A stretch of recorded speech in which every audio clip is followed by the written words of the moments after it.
Okay, அப்படி இருந்தாலும் கூட இப்ப பல லட்சக்கணக்கான முஸ்லிம்களுடைய ஒரு வழக்குகள் அப்படின்னு இருந்தா அது இன்னும் விசாரணை அடிப்படையிலேயே இருக்கு, தேங்கி இருக்கிறது. சோ பல ஊடகங்கள் வரக்கூடிய விசாரணைக்கே வராமன்னு சொல்லுங்க, விசாரணைக்கே வராம இருக்கிறது அப்படின்னே சொல்லலாம். சோ இந்த நிலையை எப்படி பார்க்கறீங்க?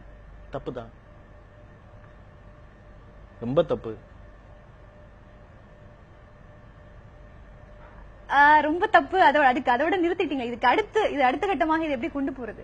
அது விசாரணை நடத்தணும். ஏன் அவங்களுக்கு மட்டும் இந்த அது எப்பொழுது அப்படி நிறுத்தம் இருக்குமா? நீங்க பாத்தீங்கன்னா பழைய படங்கள் பாத்தீங்கன்னா கதாநாயகன் ஒருத்தர் இருப்பான். அந்த கதாநாயகனுக்கு உறுதுணையா ஒரு இஸ்லாமிய நண்பன் இருப்பான். கதாநாயகி இருப்பா, அவளோட ஒரு இஸ்லாமிய தோழி இருப்பா.